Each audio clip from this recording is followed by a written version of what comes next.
Assalamualaikum warahmatullahi wabarakatuh. Pemirsa pada Suara TV, alhamdulillah saya bisa sowan ke kediamannya Kiai Ahmaduddin Utsman di pondok pesantrennya Nahdlatul Ulum di Banten, di Kresek. Apa kabarnya, Kiai? Alhamdulillah baik, Kang Mas Yusuf. Luar biasa nih, saya merasakan suasana religius di sini. Tadi Kiai Ahmad habis ngaji atau memberikan pengajian ya, kitab kuning ya di sini. Luar biasa nih, ketika datang ke Kiai Ahmad itu nuansa religiusnya muncul tinggi ya. Baik Kiai Ahmad, ini di sela-sela Idul Fitri, saya ingin meminta Kiai Ahmad untuk mengucapkan selamat Idul Fitri kepada netizen pada Suka TV yang sering kali menyimak podcast Kiai Ahmad. Silakan Kiai Ahmad. Terima kasih Kang Mas Yusuf kepada seluruh subscriber dan penonton pada Suka TV di mana saja berada. Saya ucapkan minal aidin wal faizin kulla amin wa antum bi khair. Mohon maaf lahir dan batin sugeng riyadi.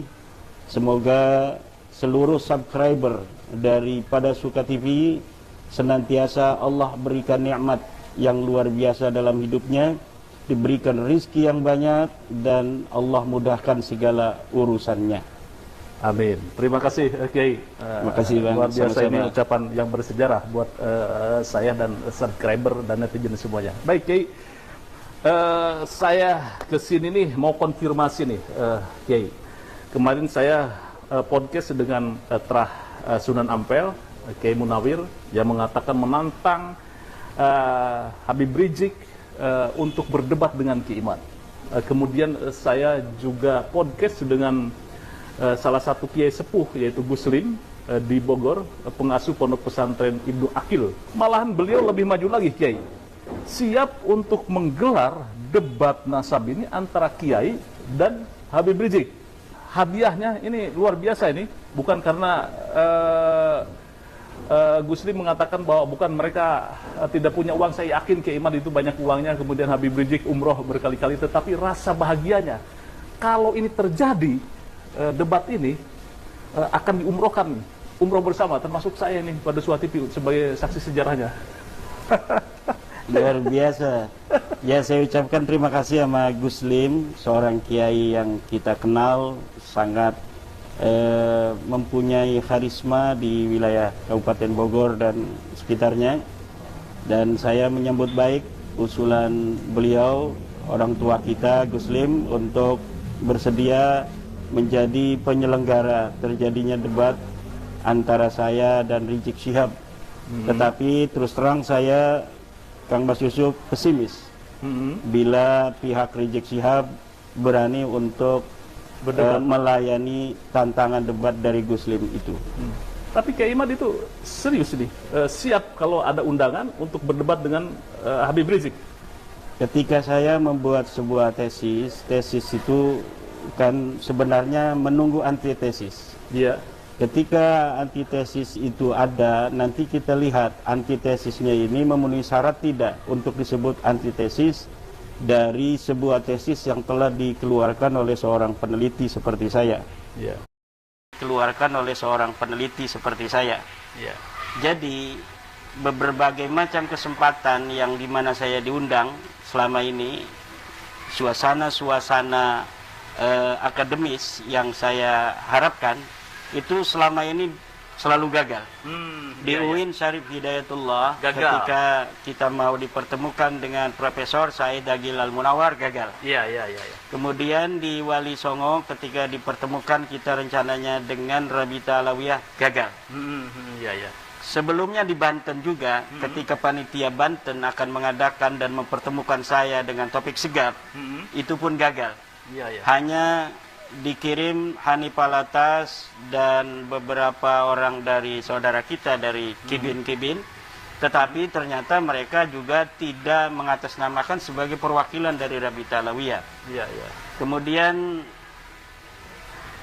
dari berbagai macam narasi yang dibuat seakan-akan bahwa saya tidak berani berdebat, itu sebenarnya adalah sebuah framing-framing yang menurut saya tidak perlu untuk ditanggapi. Karena memang saya menunggu.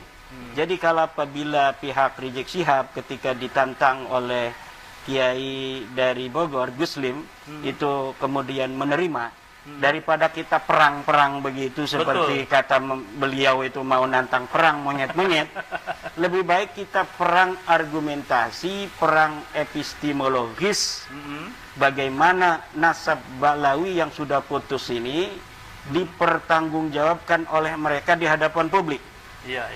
Nah, saya menunggu itu, mampukah mereka membela nasab mereka yang terbukti palsu menurut kajian epistemologis saya berdasarkan penelitian kitab-kitab nasab dan kitab-kitab sejarah yang bukan hanya nasabnya itu palsu, tetapi nama-nama yang disebut sebagai leluhur mereka itu juga terbukti sebagai leluhur yang fiktif. Kan ini kan luar biasa. Tetapi ini akademis, berdasarkan dalil dan referensi yang jelas. Mampukah Rizik Syihab untuk menyampaikan kepada masyarakat antitesis tentang tesis saya tersebut? Jadi saya sekali lagi menyampaikan sebuah apresiasi yang tiada terhingga untuk Guslim, kiai kita dari Bogor, apabila betul dari pihak Rizik Syihab itu menerima tantangan dari Guslim itu, insya Allah saya akan datang. Siap, Kiai Imad ya? Siap. Iya, ini saya konfirmasi nih. Saya catat ini tebal-tebal. Kiai Imad siap untuk berdebat dengan Habib Rizik Syihab yang akan digelar di Pondok Pesantren Ibnu Agil. Ini kita harapkan ini bisa tergelar. Tapi lagi-lagi Kiai Imad, ini seringkali Kiai Imad di framing sebagai Kiai Imaduddin Al-Kaburi, karena di Banten itu Kiai Imad tidak datang. Ini cukup mengganggu apa tidak ini? Saya itu tidak terlalu memikirkan apa yang dipersepsikan orang terhadap saya. Jadi orang boleh berkata apapun tentang kita, dan kita tidak mempunyai kendali atas mereka. Tapi kita punya kendali atas diri kita sendiri. Jadi apa saja dalam hidup ini itu tidak boleh kita sebagai manusia berjalan di atas dunia ini berdasarkan persepsi orang tentang kita, tetapi bagaimana respon kita terhadap persepsi orang itu. Jadi yang kita bisa kendalikan adalah diri kita sendiri.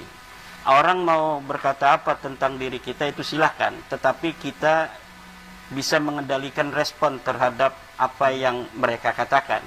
Dan tentang apa namanya itu, di Banten itu Kiai Salim dari Cilacap sudah memberikan klarifikasi.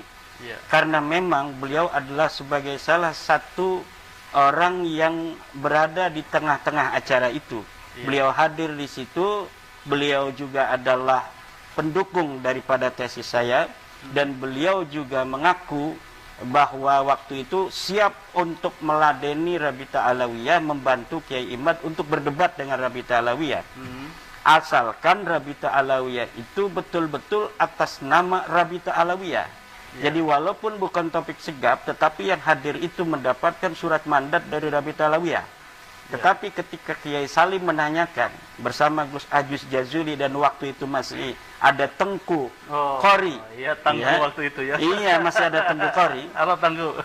Ketika ditanya oleh Kiai Salim, apakah Hanif Alatas Qurtubi Lebak itu mewakili daripada Rabita Alawiyah, mereka jawab tidak. Nah, kalau tidak mewakili atas nama Rabita Alawiyah, sedangkan acara itu adakan untuk mempertemukan saya dan Rabita Alawiyah, baik dengan Taufik Segap langsung maupun dengan wakilnya, tapi ternyata kan Taufik Segap sudah menyatakan. Jadi beberapa hari sebelumnya saya mendapatkan screenshot dari saudara saya Imam Ibrahim bahwa Taufik Segap, Rabita Alawiyah tidak mau datang dan tidak mau mengutus wakil. Sementara waktu itu, tapi bisa berubah kan, beberapa hari itu kadang-kadang manusia itu pikirannya berubah. Itulah yang saya antisipasi, takut ada perubahan. Tiba-tiba mereka datang. Ketika kita nggak datang, tiba-tiba mereka datang. akhirnya saya memberikan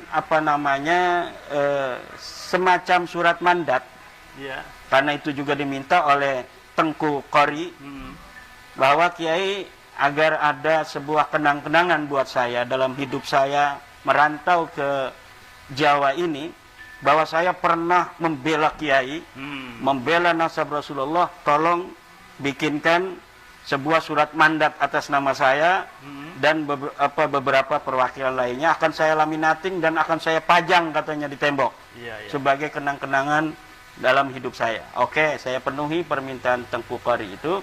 Ya, saya membuat dengan tangan saya sendiri. Beberapa nama yang bersedia. Jadi saya belum kenal dengan Kiai Salim, saya belum kenal dengan Gus Aziz Jazuli, tetapi mereka sudah ada komunikasi melalui alat komunikasi bahwa mereka mendukung saya dan siap untuk bersama Kiai meladeni perwakilan Rabita Alawiyah yang ada di Banten. Kemudian ketika ditanyakan pihak Rabita Alawiyah atau yang hadir itu oleh Tengku, apakah Anda mewakili dengan Kiai Salim dari Rabita Alawiyah? Ternyata mereka tidak mewakili. Maka Kiai Salim mundur.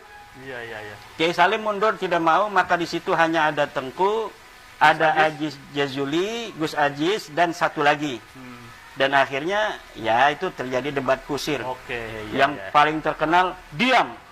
Nah, diam itu sekarang jadi channel itu. Channel diam, saudara kan ya. Baik, ini kita bongkar sejarah tentang debat nasab.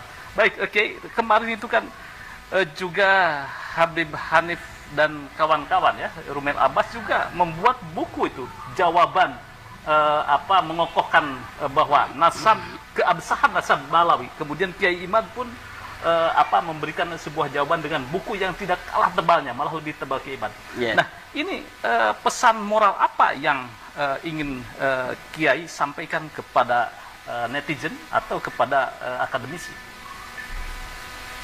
Kita sudah memiliki preseden terhadap gaya Balawi dari buku-buku kitab-kitab yang kita baca di dalam sejarah Balawi, bahwa sejak dulu gaya-gaya mereka itu tidaklah terlampau berbeda dengan gaya zaman sekarang.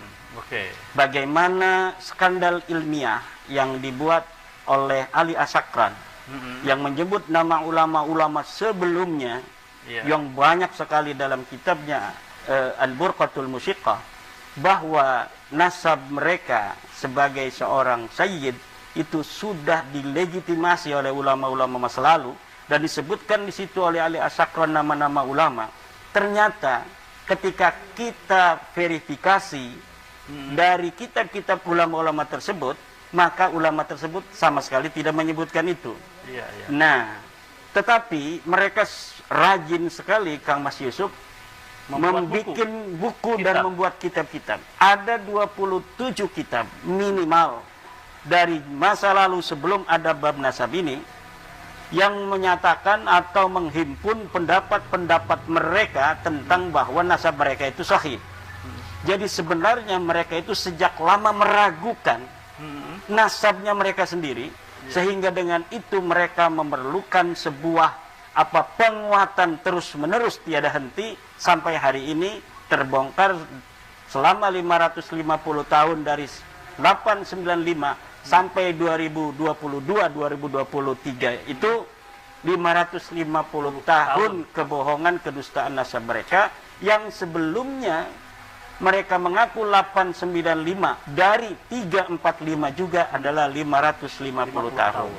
Jadi 550 tahun mereka mengaku dari mulai 895 sampai hari ini, dan yang diaku itu adalah orang yang wafat 550 tahun tanpa ada bukti sama sekali secara empiris, secara epistemologis, dan secara kitab nasab. Juga hari ini dari hasil genetika tes DNA. Baik, ini luar biasa. Ini akan kita